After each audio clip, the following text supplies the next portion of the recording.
Olá, meu nome é Renata Rosá, eu sou professora do Departamento de Fisiologia do Instituto de Ciências Básicas da Saúde da Universidade Federal do Rio Grande do Sul. Que volume de ar você consegue expirar de uma única vez? Teste sua capacidade vital em casa e surpreenda-se. Do que trata essa aula? Como ventilar? A caixa torácica serve como um fole para entrada e saída de ar dos pulmões. Os músculos da ventilação. A espirometria, volumes e capacidades pulmonares. Volume de ar mobilizado na inspiração e expiração. E medida caseira da capacidade vital. É intuitivo. O pulmão enche na inspiração e esvazia na expiração. A sua elasticidade o faz semelhante a um balão e, sendo formado por milhões de alvéolos, sua consistência airada se parece a um mousse.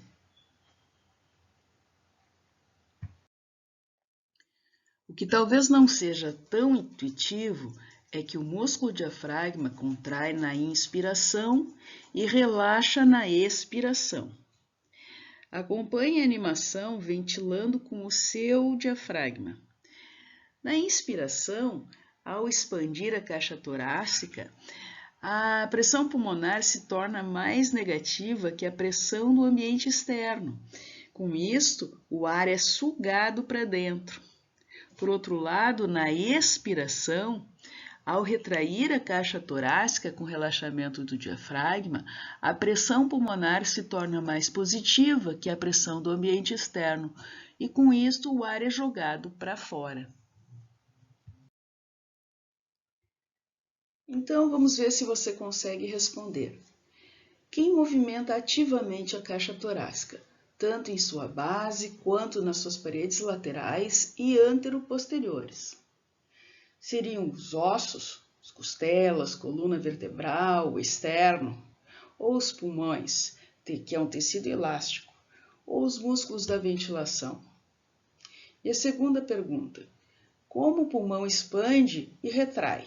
Por exemplo, na inspiração, qual a sequência correta de eventos?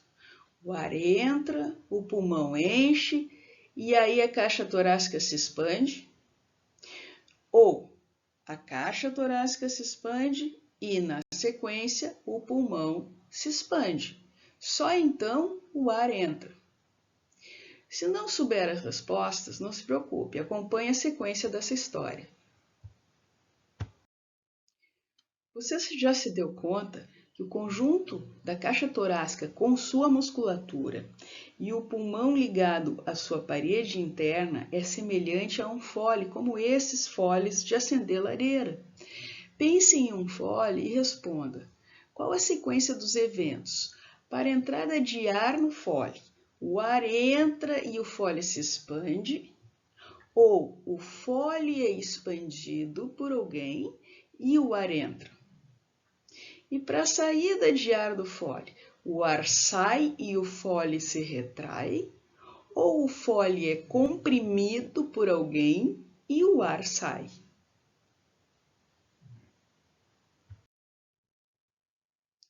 Aqui estão as respostas. Qual a sequência dos eventos para a entrada de ar no fole? Sim, o fole é expandido em primeiro lugar para que o ar possa entrar. E para a saída de ar, o fole, sim, tem que ser comprimido e só assim o ar sai.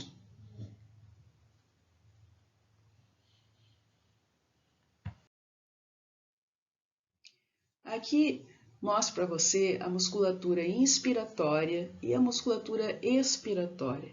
Como vimos na animação, o diafragma é o principal músculo para inspiração. Nessa figura, vemos que o formato dele é como se fosse uma bacia virada de cabeça para baixo. E quando ele contrai, nós conseguimos inspirar, porque ele fica mais achatado, aumentando o volume interno da caixa torácica. Junto com o diafragma, também são músculos inspiratórios os intercostais externos, que, como o próprio nome diz, ficam entre as costelas. E quando nós queremos fazer uma inspiração bem intensa, forçada, ainda utilizamos uma musculatura acessória, que são músculos que estão muito mais próximos ao pescoço, como os escalenos e o esternocleidomastoide. Já a musculatura expiratória, ela será necessária apenas quando estivermos forçando uma expiração, ou seja, nós podemos expirar naturalmente, sem forçar, apenas com o relaxamento dos músculos da inspiração. Mas caso quisermos fazer uma expiração bem mais intensa, nós iremos então utilizar os abdominais e os intercostais internos também, que estão aqui localizados entre as costelas.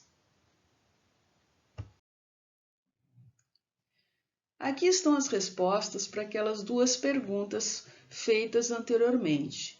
Quem movimenta ativamente a caixa torácica, tanto em sua base quanto nas suas paredes laterais e antero-posteriores?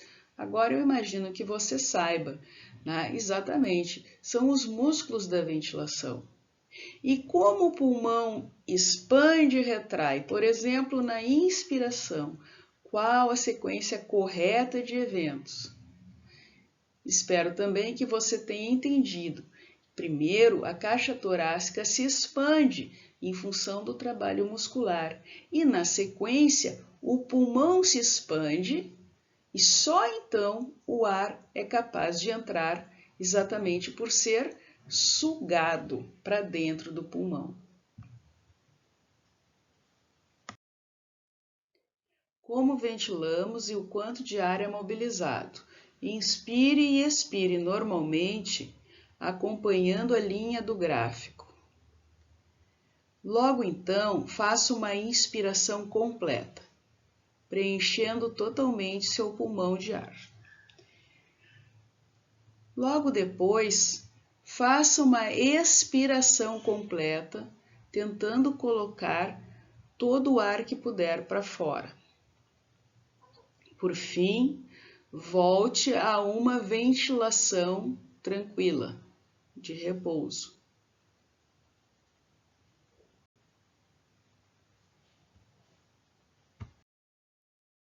Esse gráfico está representando um pulmão com uma capacidade pulmonar total de 6 litros. É uma quantia de referência, pode ser mais, pode ser menos.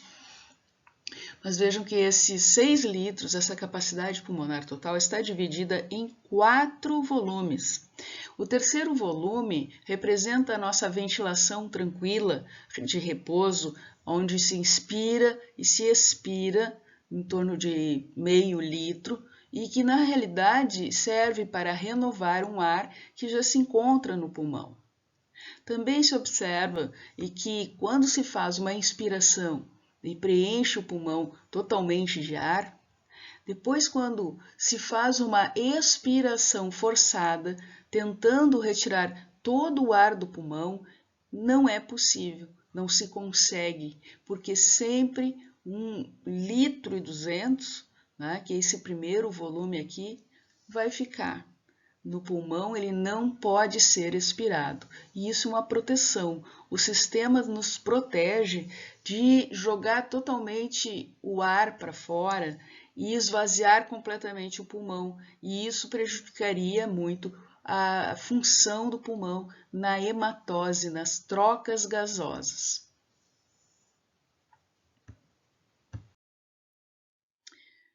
O foco da aula é a prática de hoje é a mobilização da capacidade vital, e o que significa mobilizar 3 volumes pulmonares: o volume de reserva inspiratória, o volume corrente e o volume de reserva expiratória. Para isso, nós vamos precisar relaxar a musculatura da inspiração e, a partir daqui, contrair a musculatura da expiração. e assim nós mobilizamos a capacidade vital.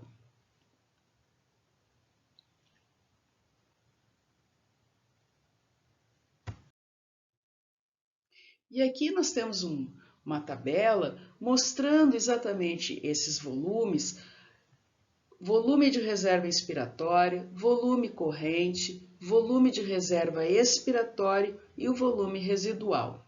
O somatório dos 3 volumes de reserva inspiratória, corrente e reserva expiratório formam a capacidade vital. Os 4 volumes formam a capacidade pulmonar total, que usamos como referência 6 litros. A capacidade vital, que exclui o volume residual, para homens pode ser em torno de 4 litros e 800 ml e para mulheres pode ser em torno de 3 litros e 100 ml.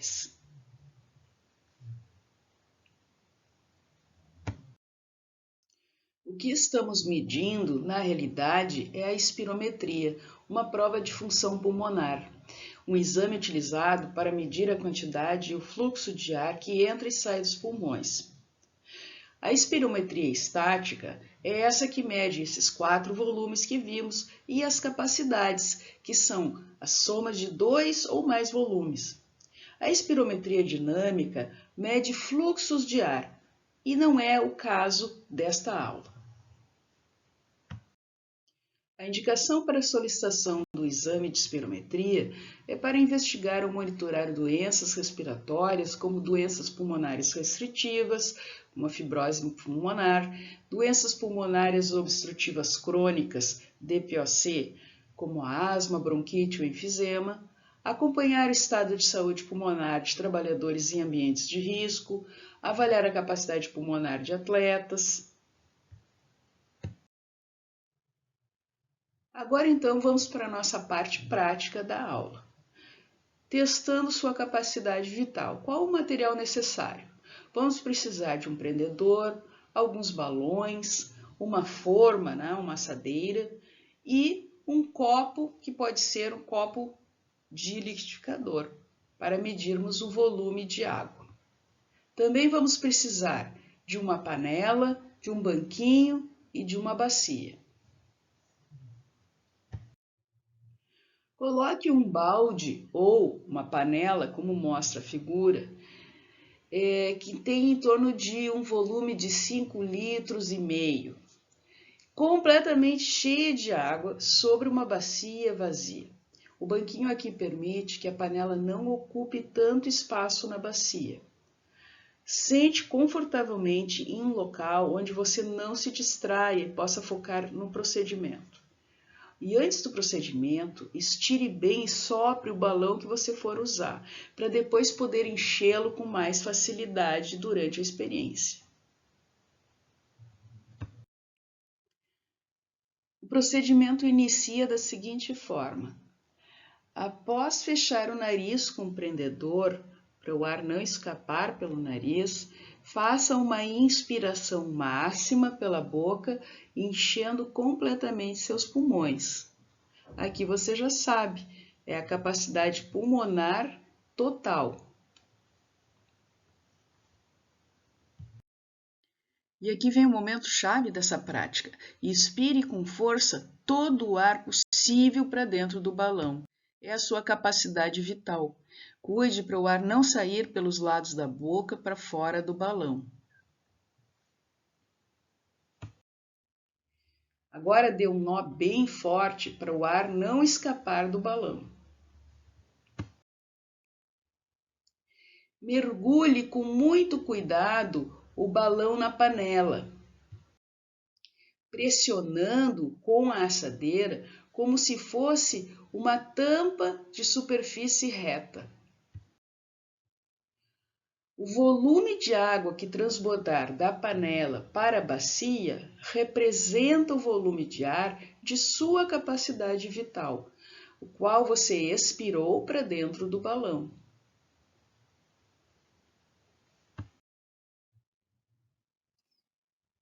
E para medir essa quantidade, coloque a água da bacia em um recipiente como medida de volume, como aqui o copo do liquidificador. Vamos ver que quantia vai ser? Aqui é que nós nos surpreendemos, porque nesse caso nós enchemos um copo, o que deu 1.750 ml, mais outro copo com mais 1.750 ml e ainda mais 1.000 ml, dando um total de 4.500 ml. São 4,5 litros de volume de água deslocada pela presença do balão na panela. E essa água, então, caiu na bacia.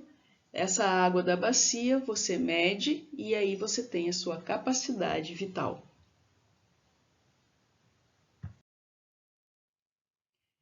Agora que você já mediu a sua capacidade vital, que tal uma meditação? Quando se fala em meditação, sempre se menciona o músculo diafragma. Diz-se a importância de uma respiração diafragmática.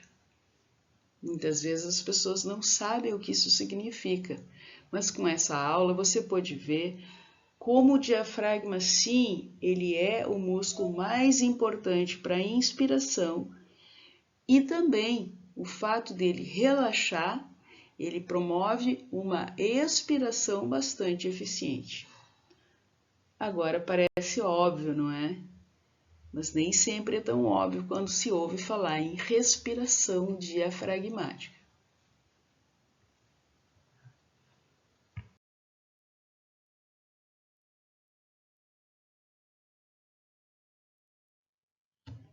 Muito obrigada e até a próxima!